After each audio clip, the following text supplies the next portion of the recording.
All right, I would like to call this meeting of the Kawartha Lakes Municipal Heritage Committee to order at 5:01 p.m. Okay, so let's start with our administrative business. So the first item is the adoption of the agenda. Does anyone have any amendments to the agenda? No, super. All right, can I have a motion to adopt the agenda, please? All right, moved by Skip, seconded by Anne. All in favor? Yep. Great, thanks. All right, are there any declarations of pecuniary interest? Seeing none. All right, we will adopt the minutes, which I am realizing are not attached to here. These are the minutes from our last meeting. We'll adopt them anyway. We are, yes. Yes, okay. I will circulate these, and if anybody has any issues with them, let me know if there's any typos or whatever. So can I have a motion to adopt the minutes in absentia of them being there? Okay, Bill and Ian, all in favor? Okie dokie, that's everybody. Super. All right, so now we will move on to the election of the chair. All right, so first we'll start with the chair position. So can I have any nominations for the position of chair? Anne? I nominate Athol. He did an amazing job the last term, and I'd love to see him do it again. Great, thanks, Anne. Skip, did you have a nomination? Yeah, it was Athol. Well, that's easy then. All right, so we'll also have a second and final call for nominations for the position of chair. Are there any additional nominations? All right, that's easy. All right, Athol, you are acclaimed as chair. I'll do the vice chair election as long as that's okay with you, Athol. I know we've spoken ahead of time. I'll do the election of the vice chair just to make it easy, and then I'll hand it over to you if that sounds good. Okay. All right, easy. Okay, so can I have any nominations for the position of vice chair? Athol? I'd like to nominate Julia. Okay, Julia, do you accept the nomination? I should have asked you that, Athol, but we, since you are existing chair, it already has that. Julia? Yes. Okay. Yes, sure. Skip, you had your hand up as well? Same person, so we're good. All right, this is really easy then. Okay, so I'll make the second and final call for nominations for vice chair. Seeing none, Julia, you are acclaimed as vice chair. Okie dokie. Now that we have that over, congrats to our chair and vice chair. Athol, I will hand it over to you. Thank you. Well, thank you all very much for the show of support. Appreciate it. And hopefully I will be able to do it again, but who knows? So thank you all very much. Oh, Athol, just so you know, just as an aside for everybody, this is a nomination till the end of 2023. So usually we do it till the end of the calendar year, but because it's December and this is our first committee meeting, the clerk's office has let us carry it all the way over to the end of next year, just for an FYI for everybody. Thank you. So moving on to our agenda items, the only item we have of major nature here is item 4.1, which is an alteration application for 21 Canal Street East in Bobcaygeon, which is currently the Boyd Museum. Emily, would you like to walk us through this application?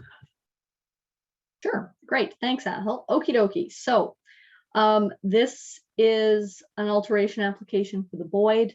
It is for the interior of the property. If you'll look at the bylaw attached to the agenda, you will notice that it's quite an old bylaw and it's very wishy-washy, but it does mention interior wooden trim as part of the heritage attributes of the property. So I have interpreted that as including all the interior wooden trim. So have requested that the Boyd put in a heritage permit application for this particular project. It is also, or it's potentially going to be funded by chest funding. They've applied for it. but haven't, the chest funding hasn't been allocated yet. But the museum had wanted to apply for the permit in advance of the funding decision so that they could get at the work as soon as possible, once they know about whether the chest funding has been approved. So what they're looking at doing is they're looking at putting a kitchenette in the old computer room. So now that the library has moved out, they are making some changes inside so that it's a little bit more usable for the museum for various different things that they would like to do. So that room is currently, there's nothing in it right now. I'm sorry, that's not true. There's a fridge plugged into the wall right now, but there's nothing in terms of built-ins in there at the moment. In terms of heritage attributes in the room, there is some original trim and wainscoting. So you'll have seen in the pictures that were included in your package. If I can scroll down to them, so I can see exactly there. The wainscoting goes around the room, and there is some trim around the doorways and the window and that sort of thing. So the intention is to put in 9 linear feet of lower cabinetry and 6 linear feet of upper cabinetry, which will include countertops as well as a sink. There'll be some plumbing work as well, and then installation of a couple of new electrical outlets. So that's the scope of the work. In order to do it, they're going to have to take out some of the wainscoting. That's just the reality of putting built-in cabinetry in. The intention is to leave the rest of the wainscoting. So you'll have wainscoting coming up to the cabinetry like that, then the cabinetry, and then the wainscoting will continue for the rest of the room. The trim around the windows and doors will stay in place. The wainscoting that's being taken out, the museum is proposing to repurpose it elsewhere in the building. So there are a couple of places where, not surprisingly, kind of potentially the city has done work in the museum and it has taken out wainscoting and not replaced it. So the museum would very much like to have wainscoting elsewhere where it's currently missing. So that's what they are doing right now. So at the moment, the city is currently a part owner of the property. And it falls under the jurisdiction of community services. The director of community services has no concerns with this application. He's fine with this. However, the property will be transferred in full over to the museum in 2023. So it's shortly going to be out of the jurisdiction of the city. So my recommendation in here is to approve the application contingent on clarification that the bulk of the wainscoting will remain in place. I've spoken to staff at the Boyd and they have confirmed that. So the motion that I have put forward on the agenda includes it be approved conditional on the retention of the wainscoting and existing wooden trim as practical. So except for the stuff that they need to take out to put the lower cabinetry in, and the use of the retained wainscoting and trim elsewhere in the building.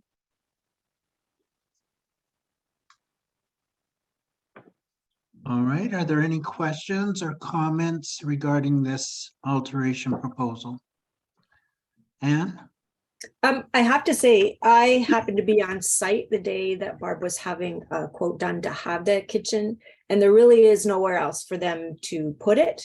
And she was pretty adamant about protecting the heritage attributes as much as possible. So I think I'm pretty confident that she will do exactly what, Emily, what you're proposing. So I would support the motion. Any other comments or questions?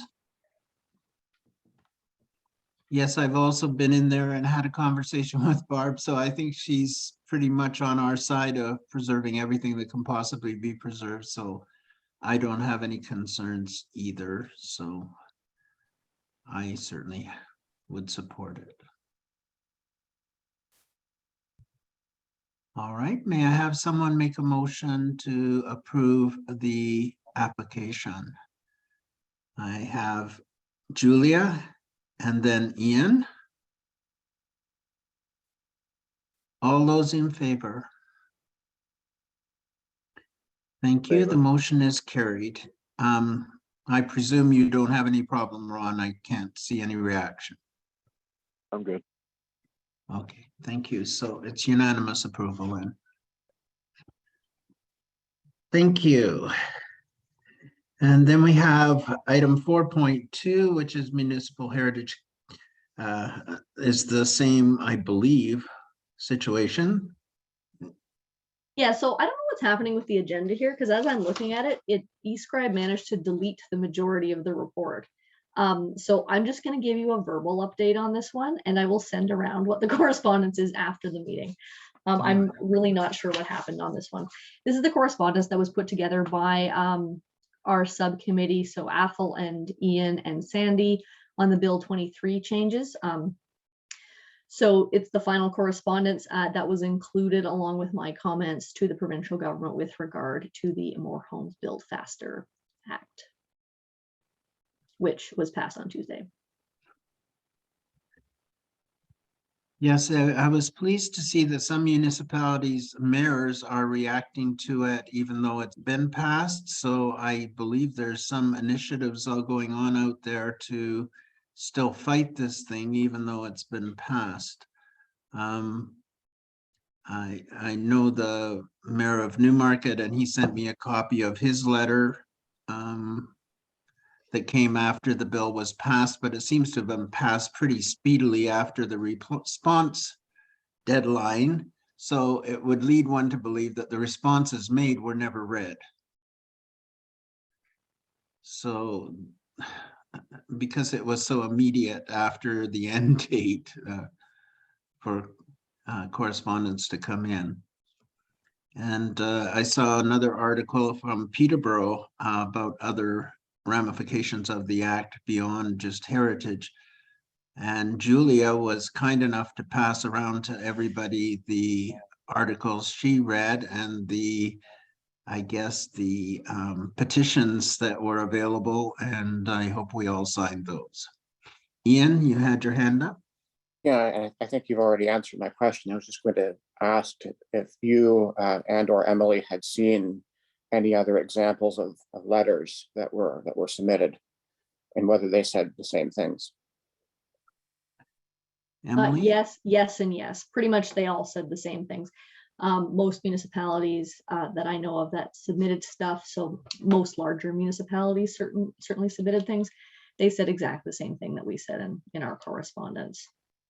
And my comments were pretty much the same as the committee's. So I think the provincial government got the same thing over and over and over again, and they chose to ignore it. So that was kind of, I think, what we expected, but Yeah, I again, I wonder if they ever had a chance to read it. What was the date of final submission, Emily? the deadline was the 20th for last Thursday, which was the 24th, and it was passed on the 28th, which was Monday. So 2 working days to read all that correspondence. I find difficulty believing that they actually read anything. All right. So I will circulate that, but if we could have a motion to receive it, just for. Could we have a motion to receive the letter as information? Skip moves. A seconder, please. Julia, all those in favor? Thank you. Unanimous. Thank you. All right, the next portion on our agenda is subcommittee updates, and do you want to lead us through those, Emily? Technically, we don't have any subcommittees anymore because they've all been dissolved. That's what I wondered. So it's just on the agenda because it's a fixture. So Yes. we will reform our subcommittees in January and get going on that work again. Okay, thank you. That was my opinion, but I saw it there and I thought, okay, maybe there's something I don't know. Was there any other correspondence we received? Yes, we have the Community Ontario Heritage newsletter. I just got it today though. So I will scan it and email it around to everybody. Thank you. Any new or other business? And under this, I'm going to ask Emily about her training session. When is that supposed to occur and where? So the orientation session, I sent it out in the last email. So it's the 8th of December, so next Thursday, from 5 to 7 at the Lindsay Library. So we're in the basement, in the big meeting room down there, if anyone has ever been there. If you're not able to attend that session, we're going to start at 5, go to 7. There will be snacks, you know, light snacks, veggie trays, that kind of thing. And if you can attend, just shoot me an email so I know, because if there's a few people who can attend, we'll do a virtual training session for those people, just because I know, you know, sometimes it's hard to make it with everybody's schedules. So with that one, if you could arrive, you know, just a few minutes before 5 o'clock, the door to the basement, if you come down, the door to the basement is locked right now. So somebody will be there to let you in.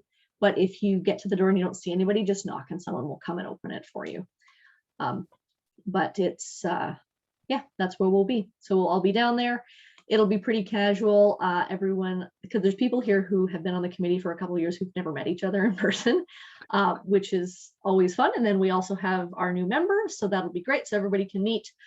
And yeah, so we'll run through just general committee procedures. For some of you, it'll be a repeat. For some people, it'll be more in depth than it was doing it on Zoom when you started on the committee. We'll just chat about various heritage things, including updates from Bill 23, so we all know where we're at with that sort of stuff, because there will be some new processes that we'll have to work through in the new year. Megan is going to give a very helpful presentation on commenting on planning applications as we do more of those. So we can all learn more about planning, which is great. And then we'll just chat about our current projects and some goals for the new year and the new term of council. And that'll be pretty much it. And then you can mingle and eat veggies from the veggie tray and whatever other snacks I get at Loblaws. All right. Any questions or comments? Anne? Just asking, the door to the basement, whereabouts on the building is it? Is it on the back where the parking is? No. If you come in the main doors, and then instead of going, okay, I'm trying to think, I always go in the back door, but that's because I have access to it. So if you come in the front, there's the stairs and you should be able to go down. Okay, thank you. Yes, if I'm wrong, somebody who goes in the front door of the Lindsay Library, correct me. Yes, everyone's nodding. Okay. You Go in the go in, front and you door, go down go 2 flights of downstairs. stairs and there's a door. Yeah. The last time I was there for an after hours, it was the end door. We went in nearest to your economic development office. Yeah, and the library has asked us to use the front door because they're actually open until 8 on Thursdays.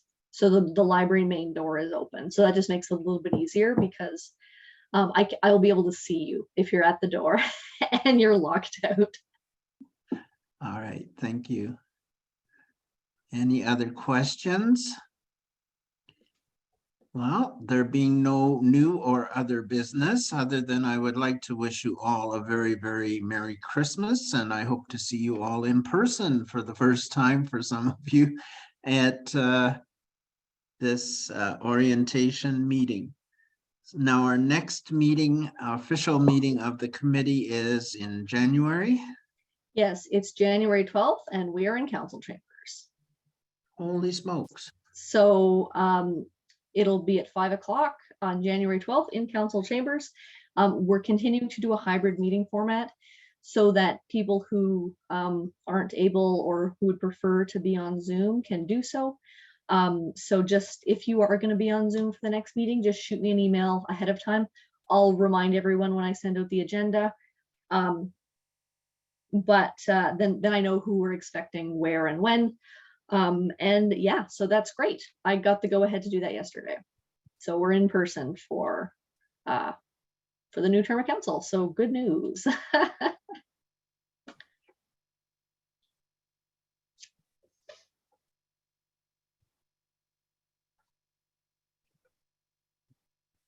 Okay, thank you very much. So may I have a motion to adjourn? Julia, thank you, and seconded by Anne. So thank you all very much for coming in tonight, and look forward to seeing you all in person.